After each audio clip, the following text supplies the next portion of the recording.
Hi there, everyone. Coming up on the ACSA Legislative Lunch Break, Edgar and I will get you all of your latest news and information from the state capitol and CDE. We'll be talking about the masking mandate in schools. A lot of news coming out with that. Plus, we're going to talk about the expanded learning opportunity program. We've got two experts in the field to talk about that. Naj, the Legislative Lunch Break starts now.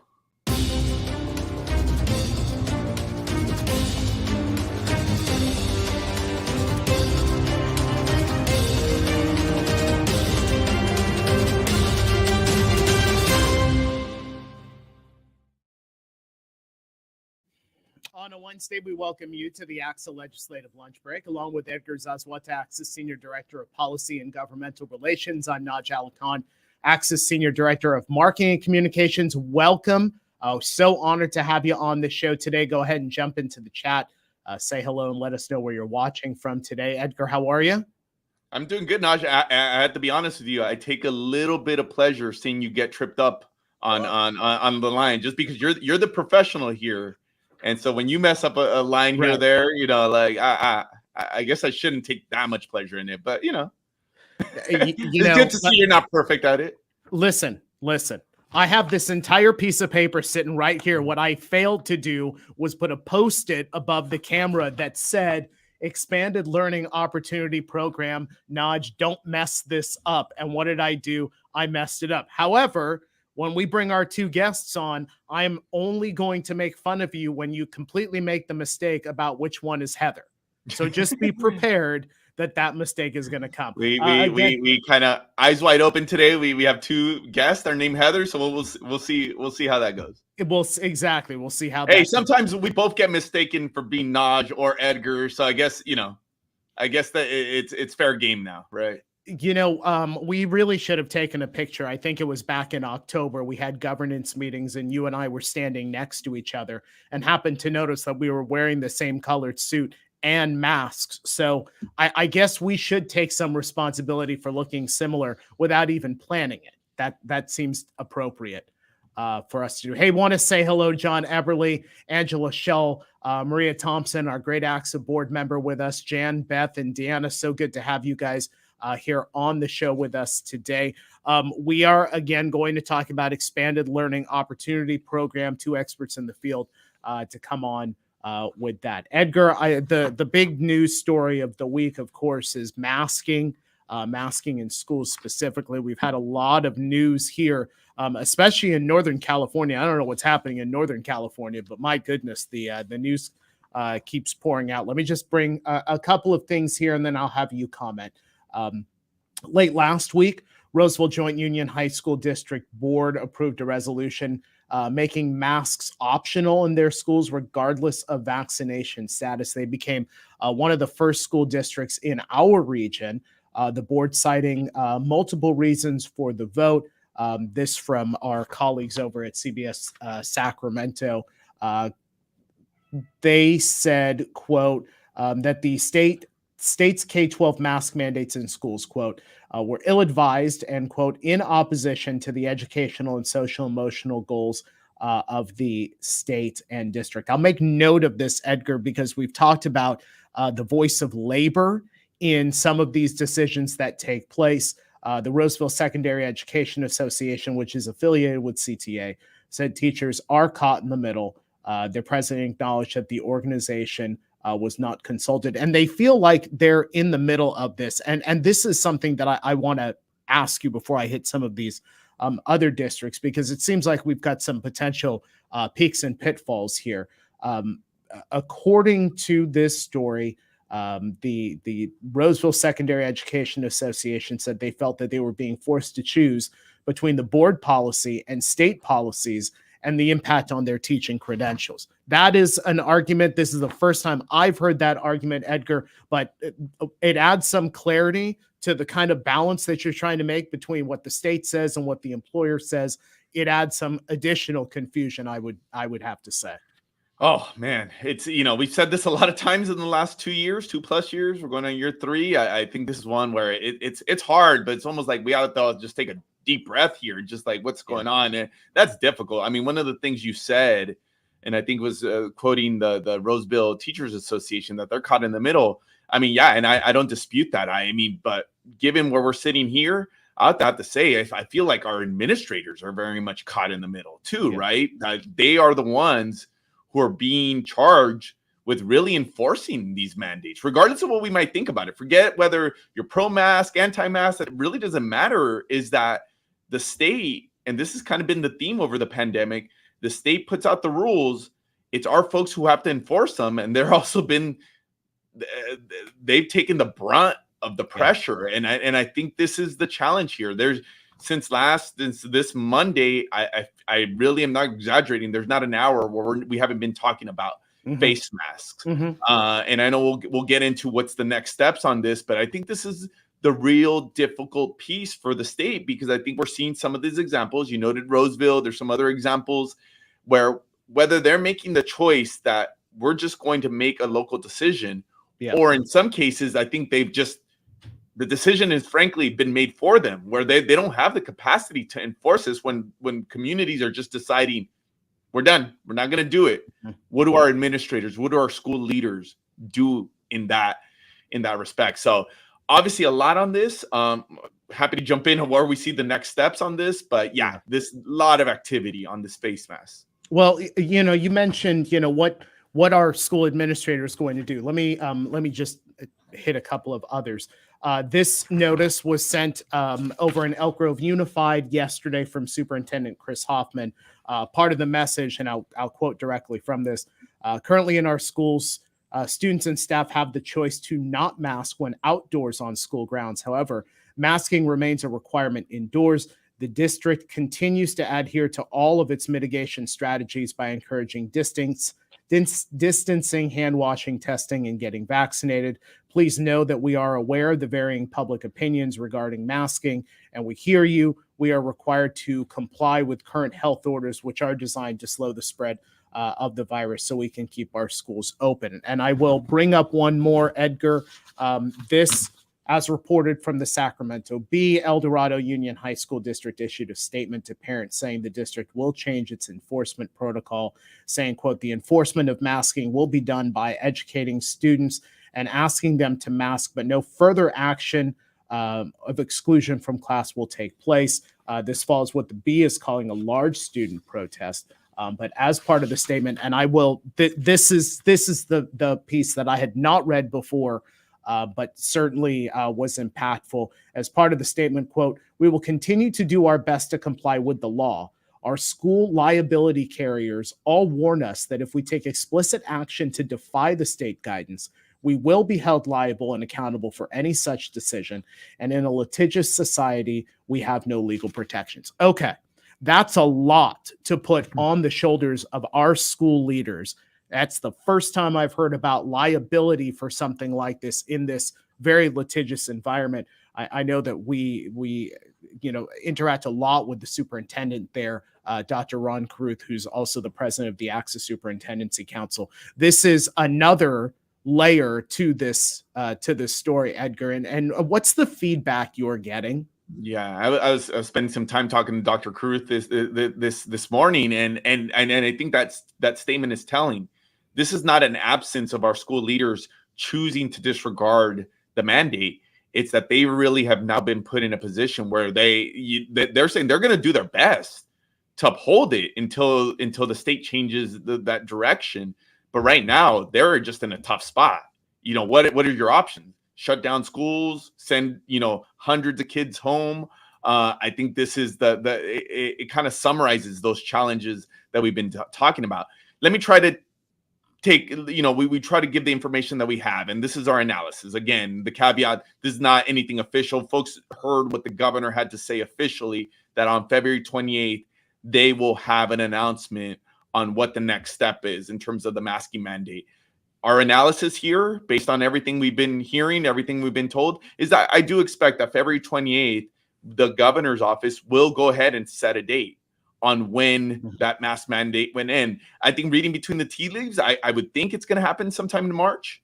I don't think that there's going to be a long off-ramp there, but I know in some communities we say, hey, it's 2 more weeks and whatnot, and folks have the patience has run out, right? So this is a tough one. We'll see what happens over the next 2 weeks.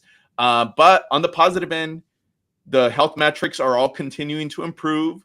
The state has said, as long as things continue to go on that path, they haven't set a particular criteria. There's not a certain metric that the intent is that on February 28th to announce the date when the mask mandate would no longer be required. They're still going to say that they're going to recommend them, and there's still be the thing we always say: local entities will be able to continue the requirement in a county or in their district, but it will no longer be a requirement for the state. Yeah, let me bring up 2 comments here. First, from Gary Reller, principal over at Matthew Gage Middle School, Riverside Unified. We had just talked about that statement from El Dorado Union High School District. He just mentions here in the chat. This is the message that we are getting, the possible litigation. Let me also refer to this one, Edgar, and I think it's important when we talk about OSHA, because there's, we're hearing this from different districts, we're hearing this from the state, but then there's the OSHA piece as well. Dan Burns says, let's see, so I get a $27,000 fine from Cal OSHA for not reporting an employee COVID case within 24 hours, but apparently a board can say no masks, defying a state requirement with no Cal OSHA recourse. Edgar, I mean, we can go an hour on this subject, and I think this is obviously something we're going to be covering for these next few weeks, and then post February 28th, I think there's a lot that's still left on the table. A lot of work for you guys in the GR department to do.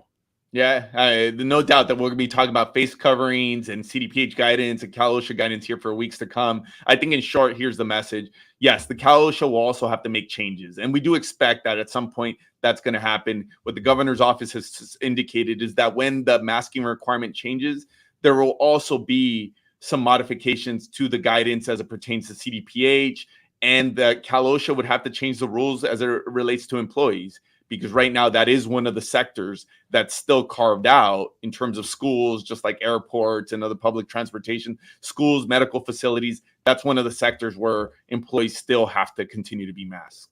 Hey, let me just refer to Jennifer Foss here in the chat. Region 15 from Glendale, we took our masks off outdoors today.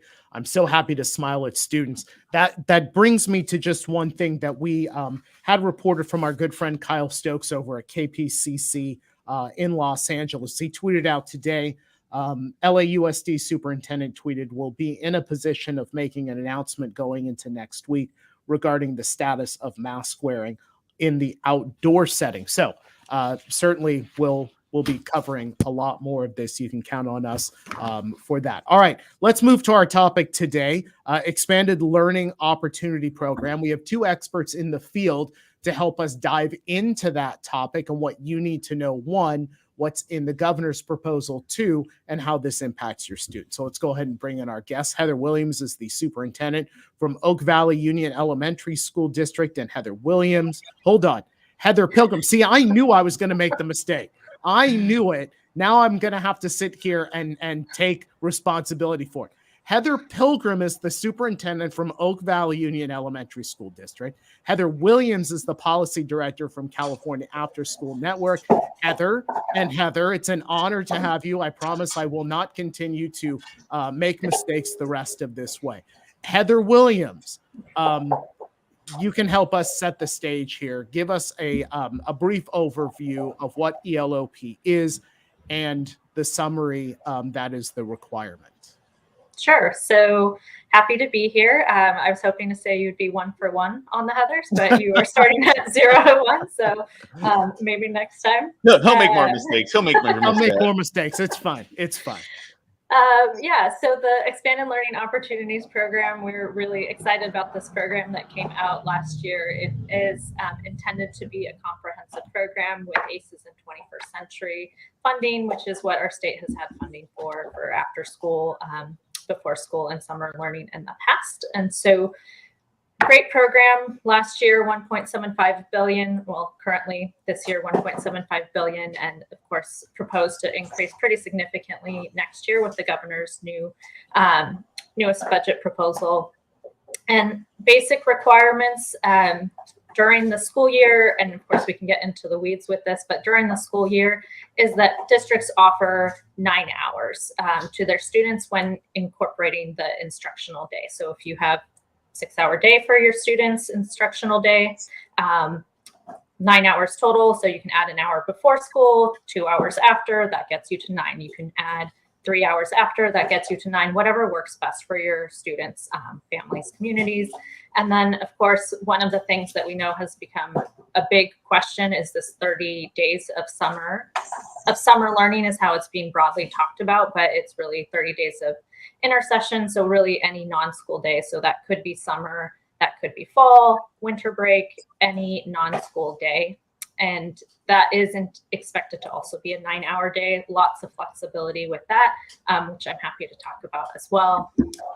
Prioritized, of course, for our unduplicated students, but also can serve additional students as well. And yeah, I think that's the quick overview, but happy to share more. Heather, from a superintendent's perspective, from the field's perspective, in terms of, when this announcement came up, I think this is, generally speaking, I think folks acknowledge that this is a good thing for kids, giving more opportunity. With that said, I think given especially some of the challenges schools have been facing the last couple of years, I think it's fair to say that there's been some angst in terms of, oh, here's another thing that we have to accomplish, whether we have the capacity or not to do that. I know you've gone through some of this evolution in terms of just thinking about it, and have moved to maybe progress in terms of how you're going to implement this. So just maybe give us a lay of the land, how you've really thought about this in terms of the requirement and the work you guys have done up until this point. Heather Pilgrim, correct? Oh, yes. I'm sorry. You see where we're Just wanted to make sure it was my turn. Yes, I think like everybody else, all the other administrators, more money meant more problems sometimes. So once I got myself past the angst that you talked about, I had to approach it with a different mindset. And I am a CTE teacher at heart. And one of my joys as an administrator is to be able to create programs and opportunities for students. So I had to really look at this program in that through that lens.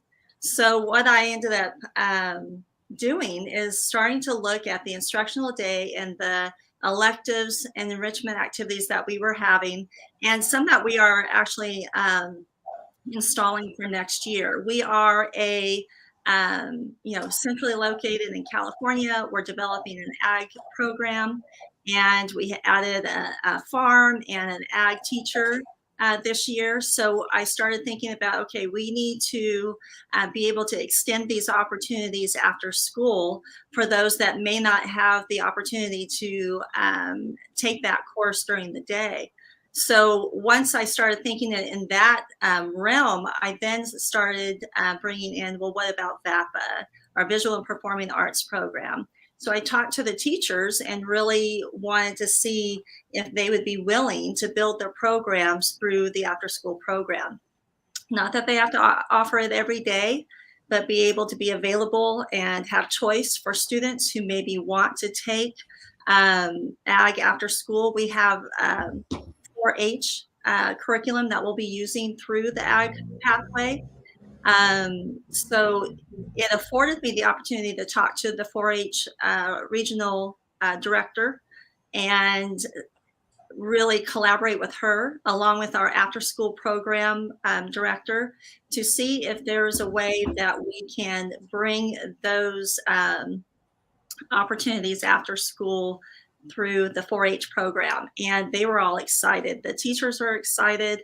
And so then I started feeling a little bit better about what we could do. So the band teacher now maybe be able to offer jazz band after school. The 4-H program has so many different programs for students that they're STEM related, healthy living, civic learning, all kinds of things that they could do after school. So I think I've got the teachers kind of excited to build their programs after school, and I just had to take a different approach. So I'm hoping that if we offer it, they will come. Yeah, I got it. Folks, if you have a question for Heather or for Heather, go ahead and jump into our chat. Go ahead and put them over there. Heather Williams, let me ask you about how school districts can use the different forms of funding that are available, and what are some of the flexibilities that are being provided to schools?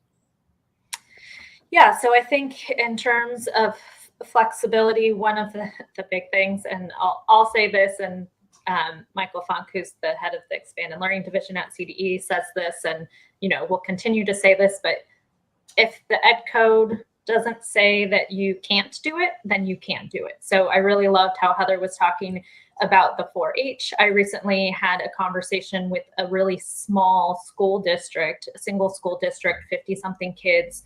And she was just the superintendent who, principal, doing all the different jobs all at once, was feeling very overwhelmed about this new program. And so one of the key things I walked her through was start where you are. What are you currently offering your students?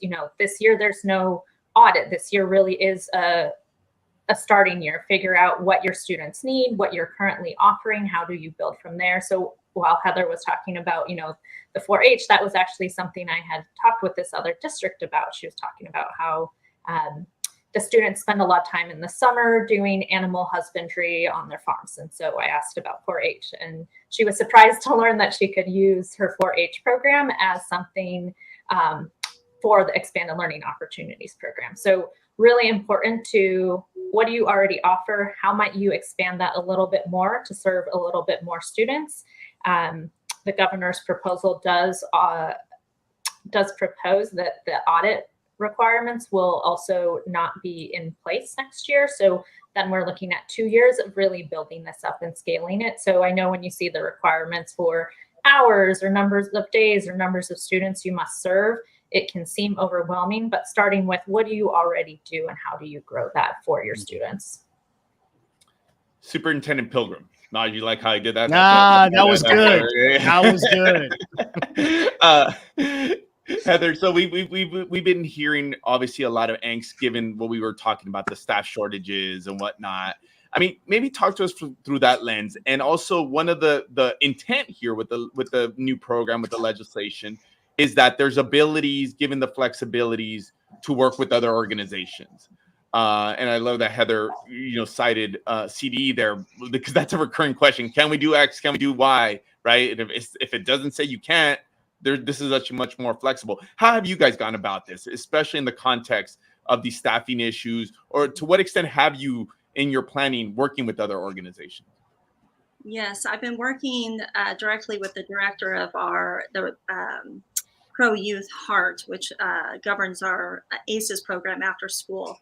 And so working really closely with her on how this would look after school. So our students would still go and be enrolled in the after school program, get their snack and so forth, and then be able to leave and go to one of the programs of their choice. One of the staffing issues that we have is that there's not enough. And so with 4-H, what's great about it is having the parental involvement as team leaders is a huge component of their program.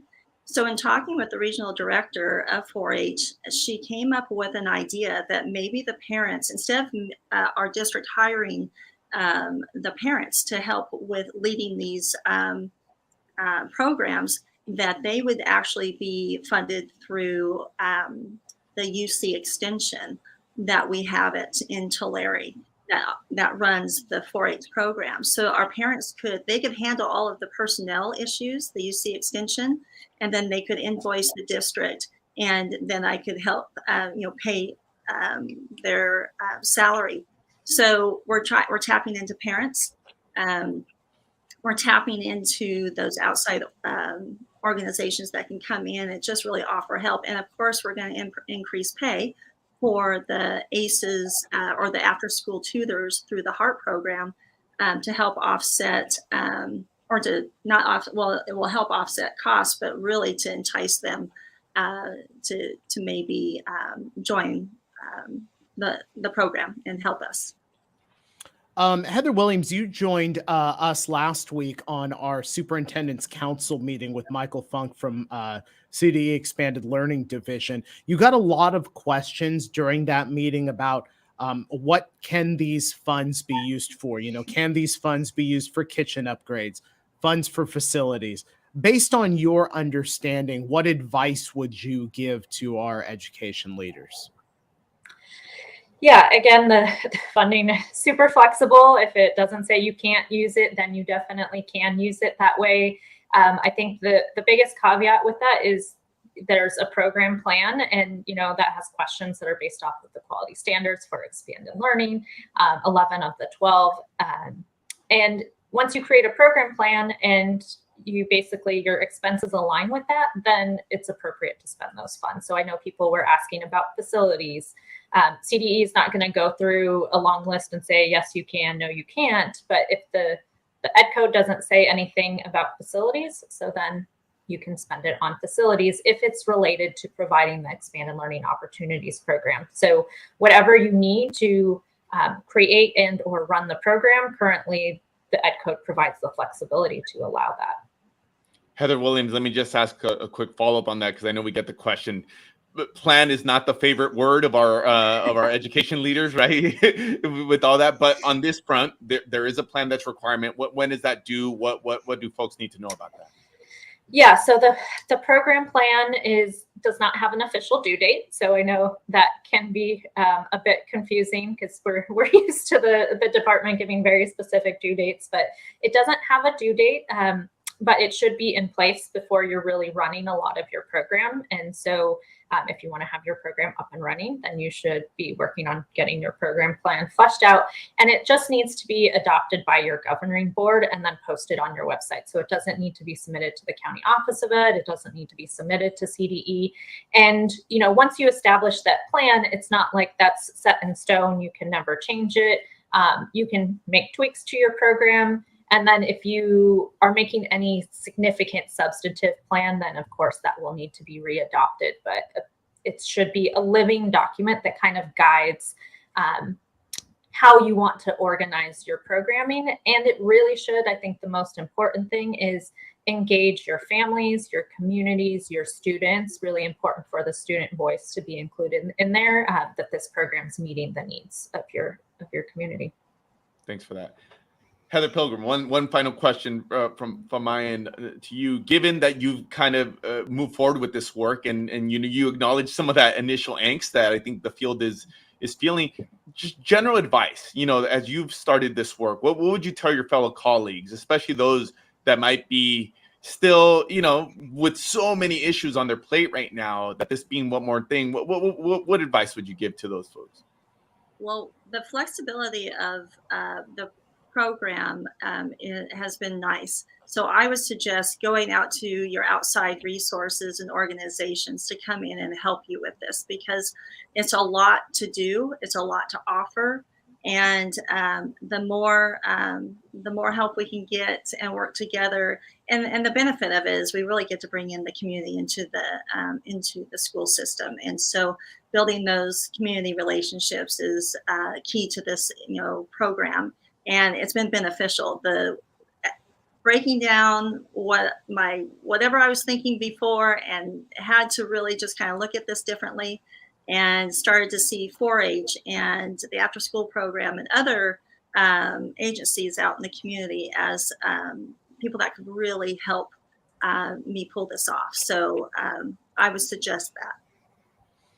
Heather Pilgrim, Superintendent, Oak Valley Union Elementary School District. Heather Williams, Policy Director, California After School Network. I only messed it up one time. Heather, so honored to have you here on the show. Have a great rest of the day, and we'll see you next time. Thank you. Thank you. Hey, Edgar, before we close, I want to reference two questions that came on here. Angela Shull asked the question, is there any indication that lack of mask mandates will be tied to student vaccination? And then Cheryl Quinones asks, what about what Cal OSHA is saying about the latest on masking? So Let's tackle both of those questions before we wrap today. Yeah, I could touch. So that's a good question from Angela in terms, will there be some metric? Right now, it doesn't appear that this could change. On February 28th, they could say, when this is met, this is when we'll remove it. That's a possibility. I don't foresee that right now. I think if they would have done that, they could have established that this week. They could have said, this is what, it's not going to be a point in time. It's going to be when a particular health metric gets surpassed. They didn't do that. Frankly, I think they want the flexibility to not be tied necessarily to a particular data point, but I could be wrong there. And then two, on the Cal OSHA end, again, right now, this gets a little confusing because you have CDPH rules and Cal OSHA rules. The Cal OSHA rules that relate to employees technically are applying till March 31st, all these emergency standards. So if and when the rules change for schools, Cal OSHA will also have to go and make a subsequent rule as it relates to teachers, other school employees. But that's something that we would expect. Yeah, I'm glad you brought up that data point, because I think that's what a lot of school leaders and members of our school community were looking for. What's the metric? What's the data point? And we don't have that yet, but obviously, as we get it, we'll bring you all of that vital information. Edgar, good seeing you today. I know you've got a meeting that you're jumping into, but good to see you today, man. It's good doing this again. As we say every week, we'll have a lot to talk about, and yeah, we appreciate just our folks keeping the lines of communication open so we can effectively communicate that to some of the policymakers as well. Yep, absolutely. Thank you, folks, so much for being with us today here on the ACSA Legislative Lunch Break. We are back next week, live and interactive at 1 o'clock. Have a great rest of the day and great rest of the week, and we'll see you next time.